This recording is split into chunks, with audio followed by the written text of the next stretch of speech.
छोटा सा सेक्शन और बचा हुआ है, ठीक है।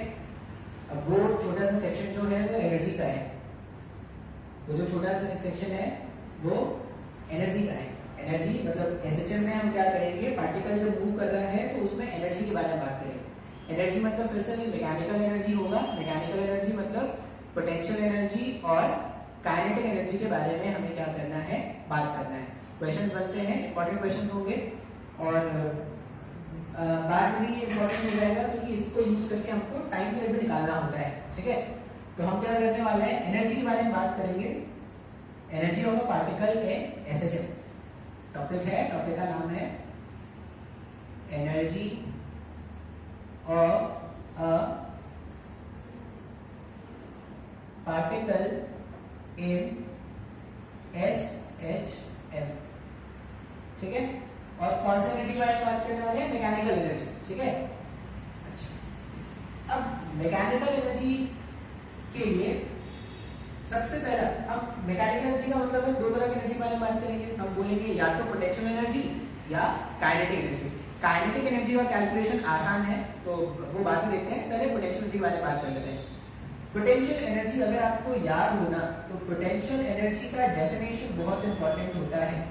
कुछ बातें पोटेंशियल एनर्जी की एक बार रिवाइज कर लेते हैं। पोटेंशियल एनर्जी होता था एक सिस्टम को बनाने के लिए एक्सटर्नल एजेंट जो भी वर्क डन करता था वो सिस्टम में स्टोर हो जाता है in the form of its potential energy. ऐसा कुछ बताया था ना। अच्छा, पोटेंशियल एनर्जी, पोटेंशियल एनर्जी में एक और वर्ड हमने सीखा था कंजर्वेटिव फोर्सेस, मतलब ऐसे फोर्सेस जो कंजर्वेटिव होते हैं उनके लिए ही पोटेंशियल एनर्जी डिफाइंड है, ठीक है। और एक रिलेशन सीखा था हमने, रिलेशन क्या सीखा था, du।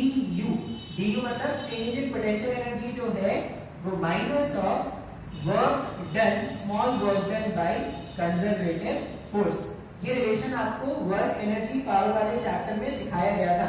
ये इक्वेशन बहुत इंपॉर्टेंट है, फिजिक्स में बहुत बार इस इक्वेशन को यूज करके हम क्वेश्चन को बहुत ही इजीली सॉल्व कर लेते हैं।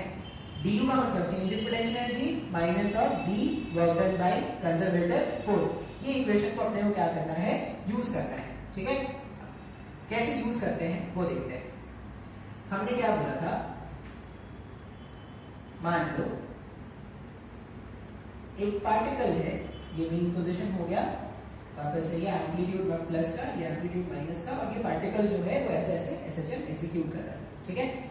अब अगर पार्टिकल ऐसे एसएचएम एग्जीक्यूट कर रहा है तो हमें पोटेंशियल एनर्जी डिफाइन करना है। मीन पोजीशन से मान लो कोई तो x दूरी पर अभी हम हैं, ये मीन पोजीशन से कुछ तो x दूरी पर है। अगर मीन पोजीशन से x दूरी पर है तो इस टाइम पर जो फोर्स होगा, फोर्स इस तरफ लग रहा होगा और वो k times of x, magnitude तो ऐसा ही होगा ना, माइनस तो डायरेक्शन पे होगा ना।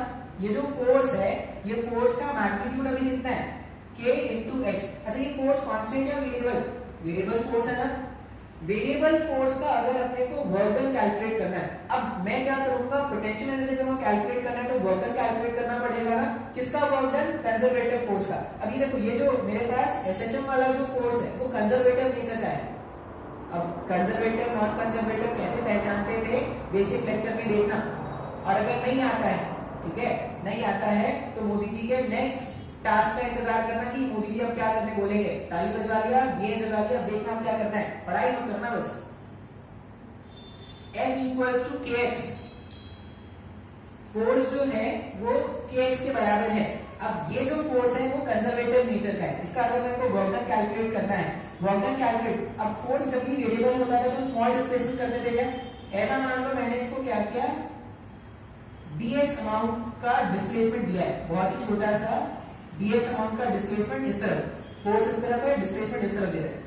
बात समझ में आ रहा है। अब अगर मैं वर्क डन कैलकुलेट करूं, ये जो स्मॉल वर्क डन है, ठीक है, ये कंजर्वेटिव फोर्स है, इसका अगर मैं वर्क डन कैलकुलेट करूंगा तो वर्क डन क्या होता है, यहाँ पे जो वर्क डन होगा वो फोर्स इनटू डिस्प्लेसमेंट हो जाएगा ना, फोर्स इनटू dx। इसको मैंने लिख दिया kx dx, ये लिख सकते हैं क्या, ये स्मॉल वर्क डन इस तरह से होगा। अब अगर मेरे को नेट वर्क डन कैलकुलेट करना है, नेट वर्क डन कैलकुलेट करना है तो इसको इंटीग्रेट कर देते हैं, ऐसे और ऐसे। अब अगर मैंने इसको इंटीग्रेट कर दिया तो इंटीग्रेट करने के बाद ये क्या हो जाएगा, work done by conservative force equals to, मान लो 0 से x तक मैंने इसको इलोंगेट किया था, 0 से x तक जब मैंने इसको इलोंगेट किया, k x dx, k constant बाहर, x dx का जब इंटीग्रेशन करोगे तो k कांस्टेंट बाहर, ये x²/2 लिमिट्स पुट करने के बाद ऐसा कुछ हो जाएगा क्या, मतलब ये जो कंजर्वेटिव फोर्स है अगर इसको किसी भी x अमाउंट इलोंगेट करना था मीन पोजीशन से किसी भी x अमाउंट अगर इलोंगेट करना है तो जो वर्क डन आ रहा है वो k x²/2 का वर्क डन आ रहा है क्या, इतना वर्क डन अपने को आता हुआ देखा है, बात समझ में आ रहा है। कंजर्वेटिव फोर्स का वर्क डन मैंने निकाल लिया। अच्छा इस इक्वेशन को मैं ऐसा भी लिख सकता हूं ना, delta u equals to minus of work done by conservative force. Delta u का मतलब होगा, अच्छा डेल्टा u मतलब चेंज इन पोटेंशियल एनर्जी है ना, अब पोटेंशियल एनर्जी का चेंज लिखना है। आपको याद होगा अगर जब हम ऐसा बोलते थे कि ये हमारा ग्राउंड है और ग्राउंड से जब मैं ऑब्जेक्ट को h ऊपर ले जा रहा हूं तो इसका जो पोटेंशियल एनर्जी है ग्रेविटेशनल वाला वो mgh लिखते थे। अच्छा वो mgh तब मानते थे ना जब यहाँ को रेफरेंस मानते थे, ऐसा बोलते थे कि अगर यहाँ का पोटेंशियल एनर्जी 0 है तब यहाँ का mgh है, अगर यहाँ का mgh होता तो इस वाले पॉइंट का पोटेंशियल एनर्जी 2 mgh होता क्या, बात समझ में आ रहा है ना।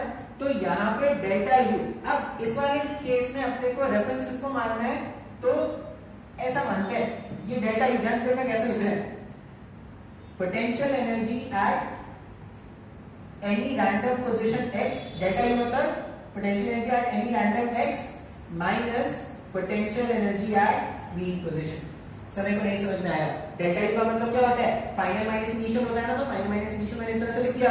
अब इनिशियल मैंने क्या माना है, मीन पोजीशन को मैंने इनिशियल मान दिया, तो potential energy at any random x equals minus potential energy at mean position equals to minus of work done by conservative force. यहाँ पे ना एक मिस्टेक हो गया है, ये जो वर्क डन होगा ये kx और dx, देखो यहाँ पे kx फोर्स इस तरफ है, डिस्प्लेसमेंट इस तरफ है, तो यहाँ पे एक माइनस आना चाहिए, मतलब यहाँ पे भी एक माइनस होगा, ये माइनस फॉर्मूले का, और work done by conservative force minus kx²/2 आया था, माइनस माइनस प्लस हो गया तो kx²/2 आ रहा है। अब फिर से ये स्प्रिंग वाले k के जैसा दिख रहा है, मतलब ये अपने को लग रहा है तो स्प्रिंग में जो पोटेंशियल एनर्जी का फॉर्मूला था वो हाफ kx² होता था, वही फॉर्मूला है क्या, नहीं, ये k जो है वो SHM कांस्टेंट है, ये याद रखना है अपने को, k स्प्रिंग कांस्टेंट नहीं है यहाँ पे।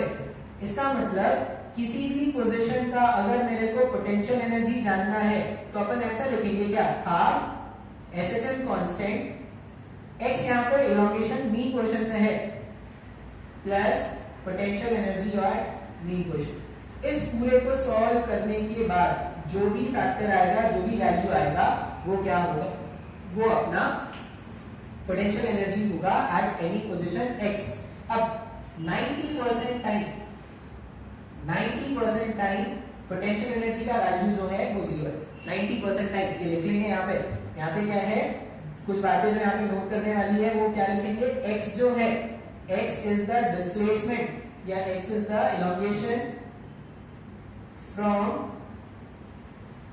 Mean position. पहला स्टेटमेंट अपने को ये याद रखना है, और दूसरा स्टेटमेंट जो अपने को याद रखना है, potential energy at mean position for 90% time, ऐसे ज्यादा भी हो सकता है, फॉर 90% टाइम इज 0।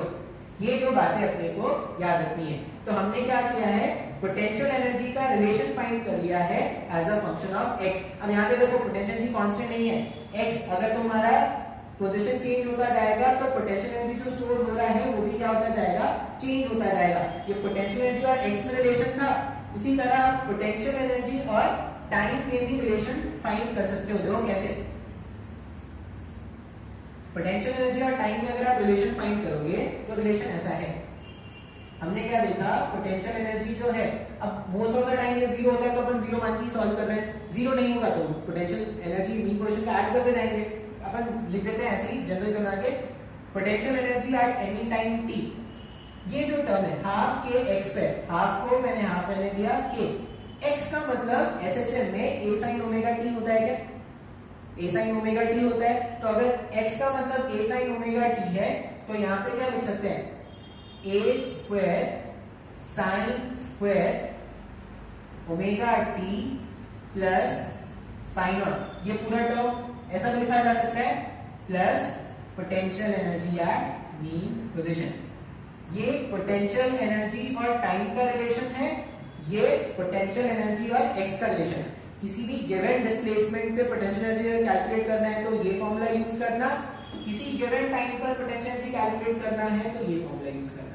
बात समझ में आ रहा है? आई होप पोटेंशियल एनर्जी, देखो पोटेंशियल एनर्जी जब तक आपको बेसिक नहीं समझ में आएगा ना, आपको ये कैलकुलेशन नहीं समझ में आने वाला।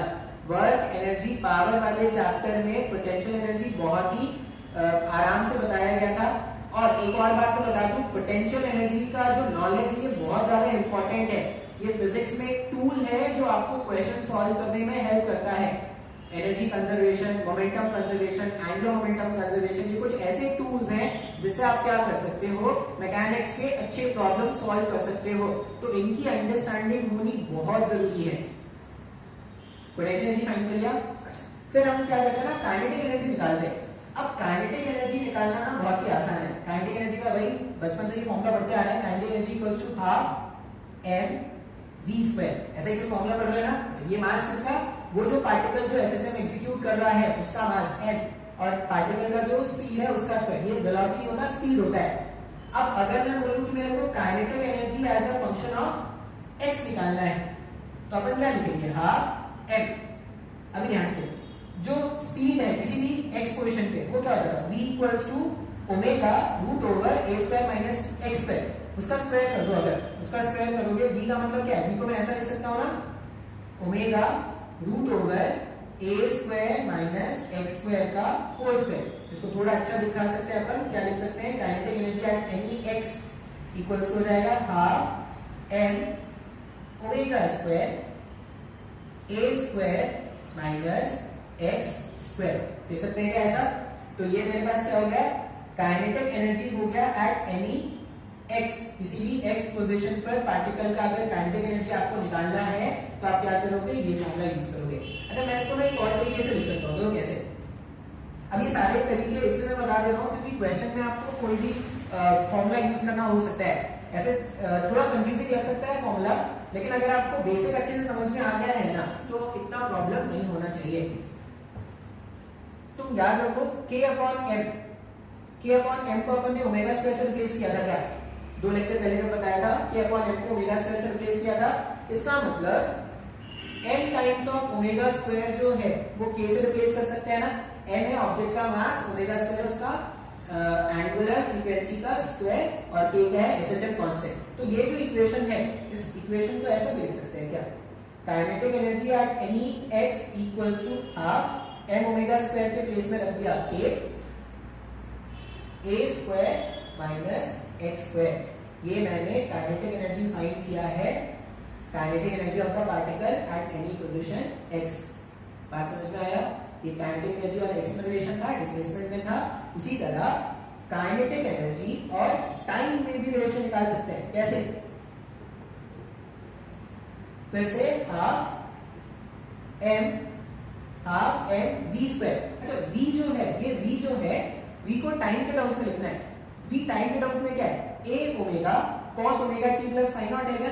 मतलब ये जो होगा a omega cos omega t plus phi naught, इस पूरे का स्क्वायर हो जाएगा, v का स्क्वायर करना है। तो यहाँ पे जो काइनेटिक एनर्जी बन रहा है ना, kinetic energy as a function of time t हो जाएगा half m a square omega square cos square omega t plus phi naught. देख सकते हैं ऐसा? वापस से m ओमेगा स्क्वायर को अगर मैं रिप्लेस कर दूं, वापस से m ओमेगा स्क्वायर को अगर मैं रिप्लेस कर दूं, मैं m ओमेगा स्क्वायर को किससे रिप्लेस करूंगा, k से। तो kinetic energy as a function of time,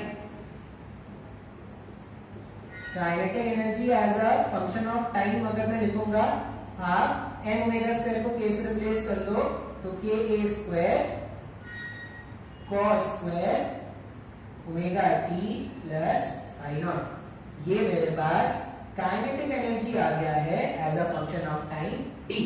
तो ध्यान से देखो ना, तो मैंने आपको 4 रिलेशन बताए हैं जो आपको याद रखना है। पहला रिलेशन मैंने आपको बताया पोटेंशियल एनर्जी कैलकुलेट करना है, तो potential energy as a function of x अगर कैलकुलेट करना है तो आप फॉर्मूला क्या यूज करोगे, half k x square plus potential energy at mean position. 90% times याद रखना पोटेंशियल एनर्जी मीन पोजीशन का जीरो मानते हैं। पहला रिलेशन है। सेकंड रिलेशन जो है, अगर पोटेंशियल एनर्जी मेरे को फाइंड करना है as a function of time t, तो फॉर्मूला होगा half k a square sin square omega t plus y naught plus potential energy at mean position. बात समझ में आ रहा है? ये सेकंड रिलेशन हो गया मेरे पास पोटेंशियल एनर्जी और टाइम का। तीसरा रिलेशन है kinetic energy as a function of x। आप चाहो तो ये याद रख सकते हो या आप चाहो तो ये याद रख सकते हो, half k a square minus x square. उसी तरह काइनेटिक एनर्जी अगर फंक्शन ऑफ टाइम निकालना है तो half k a square cos square omega t plus y not लिख सकते हैं।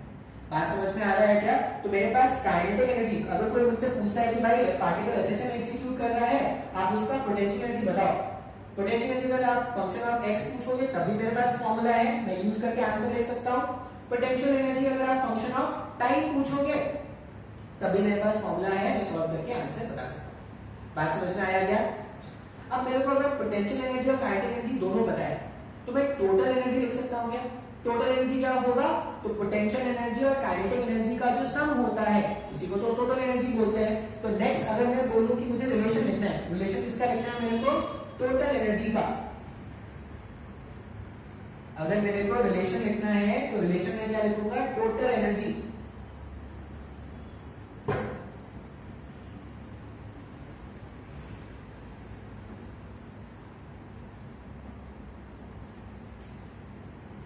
टोटल एनर्जी मेरे को फाइंड करना है अगर, तो टोटल एनर्जी मान लो फंक्शन ऑफ x निकाल लेते हैं। Total energy function of x, तो मैं क्या लिखूंगा? Kinetic energy at any random x plus potential energy at any random x, ऐसे कुछ लिखेंगे ना? ठीक है, लिखते हैं।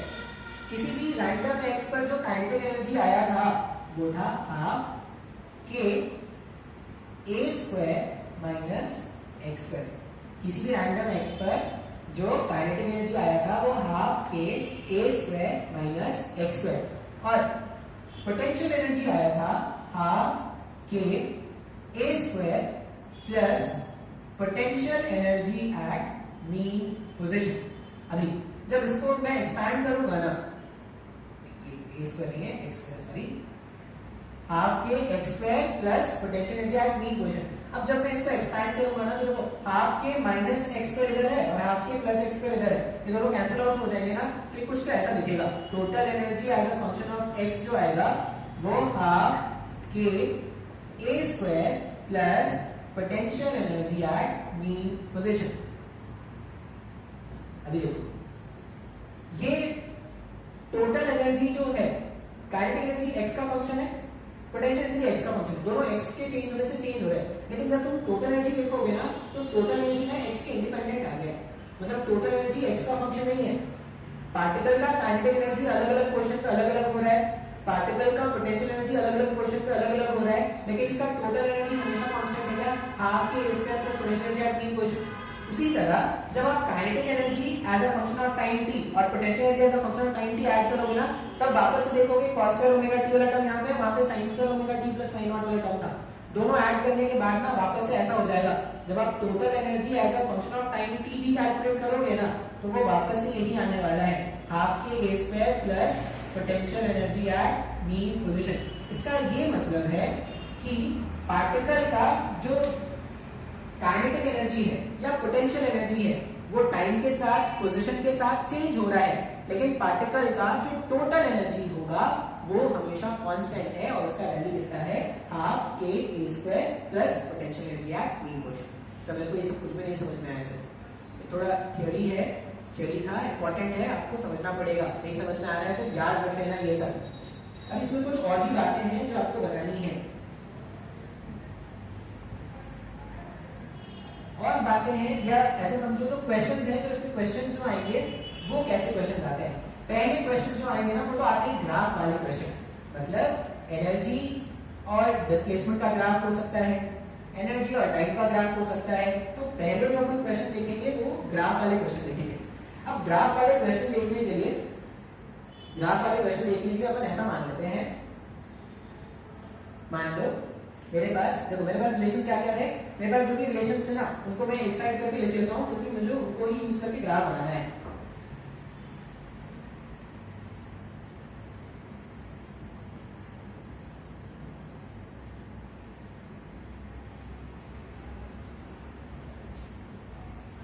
सबसे पहला potential energy as a function of x, ये मेरे पास क्या आया था, half k x square plus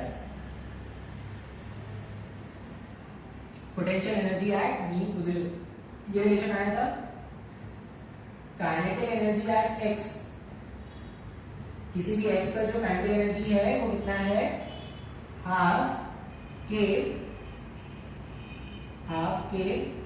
ए स्क्वायर माइनस एक्स स्क्वायर, ये काइनेटिक एनर्जी का रिलेशन आया था। और टोटल एनर्जी जो आया था वो इन दोनों का सम एक्स के इंडिपेंडेंट था, वो कितना आ गया था, half k a square plus potential energy at mean position. अब इनका ग्राफ बनाना है, ठीक है। इनका जो ग्राफ देखो, अभी मैंने क्या किया है, एक्स और एनर्जी और डिस्प्लेसमेंट में रिलेशन लिखा है, उसी तरह एनर्जी और टाइम में रिलेशन लिख सकते हैं, उसके भी ग्राफ बना सकते हैं, लेकिन वो थोड़ा ज्यादा हो जाएगा मेडिकल के पॉइंट ऑफ व्यू से। और जो मैथ्स वाले स्टूडेंट होते हैं वो समय के साथ खुद सीख लेते हैं कि साइंस का थीटा ग्राफ कैसे बनता, कॉस का थीटा ग्राफ कैसे बनता, तो वो मैं डिस्कस नहीं कर रहा है यहाँ पे, ठीक है। अभी देखो मैं सारे ग्राफ बनाऊंगा, सारे ग्राफ बहुत ही इंपॉर्टेंट ग्राफ है, आपको सारे ग्राफ ध्यान से देखने हैं।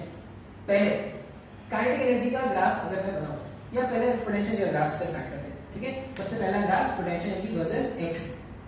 मान लो ये टर्म 0, मान लो ये टर्म जो है वो 0 है, u equal to half k x square by 2, ये तो कांस्टेंट है ना।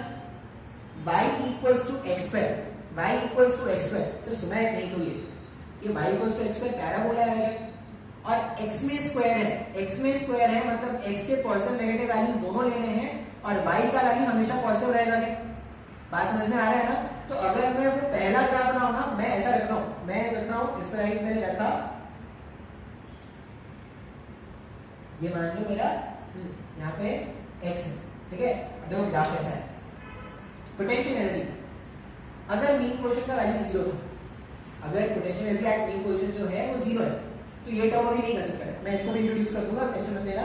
अगर potential energy at mean position क्या है, 0 है, तो मेरे को क्या करना है, ux हाफ के x स्क्वायर का ग्राफ बनाना है क्या। अब मीन पोजीशन पर x कितना है, मीन पोजीशन पर x है 0, अभी तो कोई इलॉन्गेशन है, मतलब अभी तो कोई एक्सटेंशन है नहीं, तो x अगर 0 है तो यहाँ का पोटेंशियल एनर्जी क्या होगा, 0 हो जाएगा ना।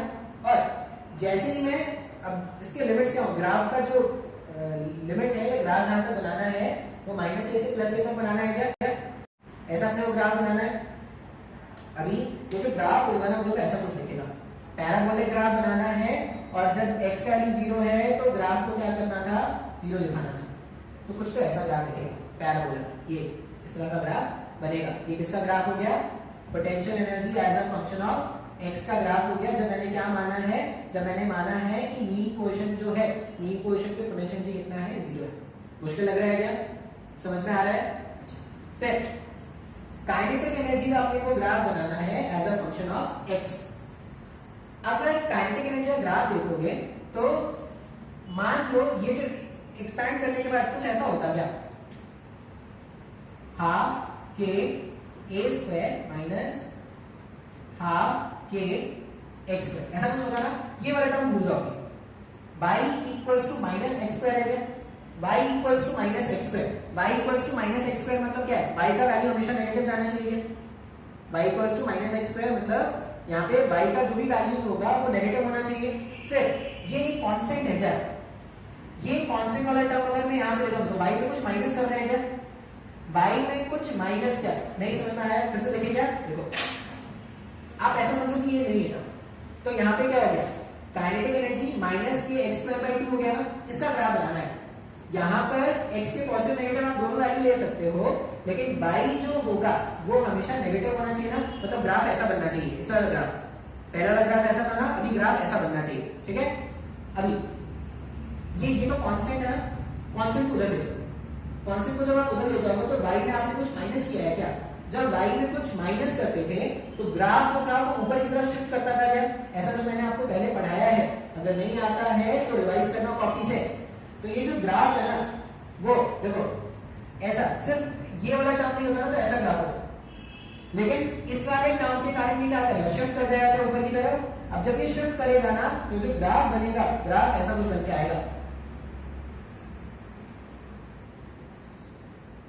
ये जो ग्राफ बन के आएगा वो कुछ ऐसा आएगा। ध्यान से देखो, काइनेटिक एनर्जी हाफ के a स्क्वायर माइनस इतना। जब मैं बोल रहा हूँ कि x का वैल्यू 0 है, x का वैल्यू 0 जब मैं मीन पोजीशन पे हूँ, मीन पोजीशन पे काइनेटिक एनर्जी मैक्सिमम होगा क्या? मीन पोजीशन पर काइनेटिक एनर्जी कितना हो गया? मैक्सिमम। क्यों? क्योंकि ये पूरा टर्म 0 हो गया। जब अपन एम्पलीट्यूड पे होंगे, मतलब एक्सट्रीम पॉइंट पे होंगे, तो काइनेटिक एनर्जी 0 हो जाएगा। ध्यान से देखो, जब अपन एक्सट्रीम पॉइंट पर है तो काइनेटिक एनर्जी 0, और जब अपन मीन पॉइंट पे है या मीन पोजीशन पर है तो काइनेटिक एनर्जी क्या हो गया? मैक्सिमम हो गया। सब मेरे को नहीं समझ में आई है। ये मेरे पास है kinetic energy as a function of x, और इन दोनों को अगर मैं ऐड कर दूंगा,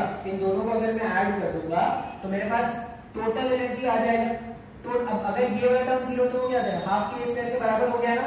अच्छा, अभी ध्यान से देखना, इस वाले ग्राफ और इस वाले ग्राफ को जब आप ऐड करोगे ना, ऐड करने का मतलब क्या है? जैसे यहाँ पे काइनेटिक एनर्जी कुछ है नहीं, जो भी एनर्जी है वो पोटेंशियल एनर्जी के फॉर्म में है क्या? उसी तरह यहाँ पर पोटेंशियल एनर्जी है नहीं, जो भी एनर्जी वो काइनेटिक एनर्जी के फॉर्म में है। जब आप सारे एनर्जीज को ऐड करते जाओगे ना, तो आपको एक ऐसा ग्राफ दिखेगा, स्ट्रेट लाइन। अब ये स्ट्रेट लाइन क्यों बनाया है? क्योंकि वो x पे डिपेंड नहीं कर रहा, इसका वैल्यू हमेशा कांस्टेंट है। ये मेरे पास क्या है? टोटल एनर्जी जिसका वैल्यू कितना आ रहा है? हाफ के a स्क्वायर। सर ये नहीं समझ में आया सर? बात समझ में आया क्या? हाँ या ना? ये मेरे पास 3 ग्राफ थे, ठीक है? ये ग्राफ किसके हैं? एनर्जीज और पोजीशन के, ठीक है? अब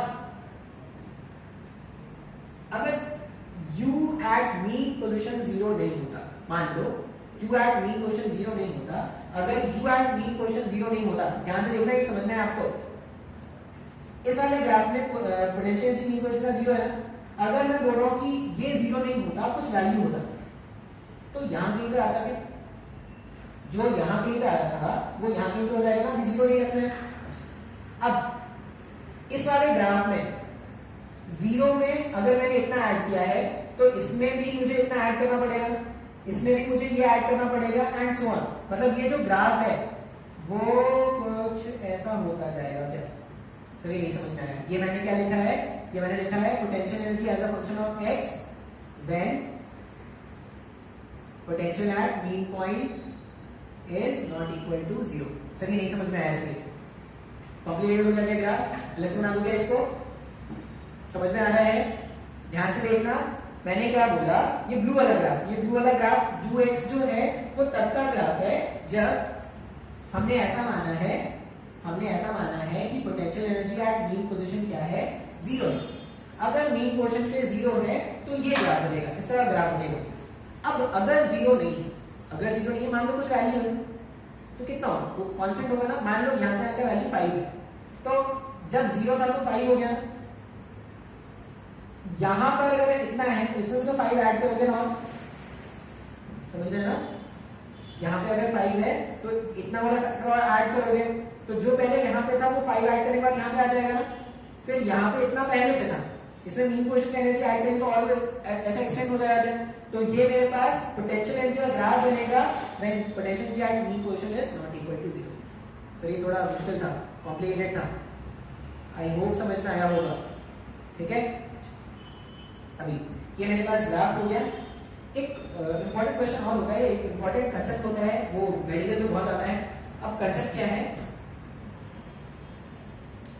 ये mean position minus amplitude plus amplitude, ठीक है? मीन पोजीशन पे मान लो जो एनर्जी है वो क्या है? 0 मान लेते हैं। Potential energy at mean position जो है वो क्या है? 0 ऐसा मान लेते हैं, ठीक है? अभी देखो, जब मैं मीन पोजीशन से एम्पलीट्यूड तक जा रहा हूं, ध्यान से सोचना, मीन पोजीशन से एम्पलीट्यूड तक जा रहा हूं, तो यहां से यहां जाते वक्त पार्टिकल का जो स्पीड है, यहां से यहां जाते वक्त पार्टिकल का जो स्पीड है वो कम होता जा रहा है, लेकिन पार्टिकल का जो पोजीशन है वो बढ़ता जा रहा है। क्या पार्टिकल का जो डिस्प्लेसमेंट है वो इंक्रीज हो रहा है। तो ध्यान से अगर आप इक्वेशन को देखोगे ना, देखो यहां से यहां जाते हुए स्पीड कम हो रहा है, मतलब काइनेटिक एनर्जी क्या हो रहा है? काइनेटिक एनर्जी कम हो रहा होगा क्या? और पोटेंशियल एनर्जी आप सोचोगे तो पोटेंशियल एनर्जी इंक्रीज हो रहा है। जब मैं यहां से यहां ऐसे मूव कर रहा था तो ये लाइन चल रही थी ना, स्पीड कम, x बढ़ रहा है, स्पीड कम हो रहा है तो काइनेटिक एनर्जी कम हो रहा होगा, पोटेंशियल जी और बढ़ रहा होगा। अब जब मैं यहां से ऐसे रिटर्न कर रहा हूं, यहां से यहां आते वक्त अब देखो x जो है वो कम होता जा रहा है, और जब ये यहां से यहां आते हैं तो स्पीड जो है वो बढ़ रहा है क्या, एम्पलीट्यूड से मीन पॉइंट तक जब मैं वापस आ रहा हूं तो इसका जो स्पीड है वो बढ़ रहा होगा ना। तो यहाँ पे ऐसा बोल सकते हैं कि एम्पलीट्यूड से मीन पोजीशन आने पर x कम हो रहा है, मतलब पोटेंशियल एनर्जी का वैल्यू, ये जो पोटेंशियल एनर्जी है, पोटेंशियल एनर्जी का वैल्यू जो है वो कम होता जाएगा और काइनेटिक एनर्जी का वैल्यू बढ़ता जाएगा। ठीक है, अब ध्यान से अगर देखोगे ना, देखो यहाँ पे काइनेटिक एनर्जी क्या होता है, काइनेटिक एनर्जी यहाँ पे मैक्सिमम है, यहाँ पे काइनेटिक एनर्जी 0 हो गया क्या। फिर जब मैं वापस से घूम के एम्पलीट्यूड से मीन पोजीशन आ गया, काइनेटिक एनर्जी वापस से 0 हो गया क्या, सॉरी काइनेटिक एनर्जी वापस से मैक्सिमम था ना, मैक्सिमम 0 वापस से मैक्सिमम, काइनेटिक एनर्जी का एक साइकिल कंप्लीट हो गया क्या। सर नहीं आया समझ में।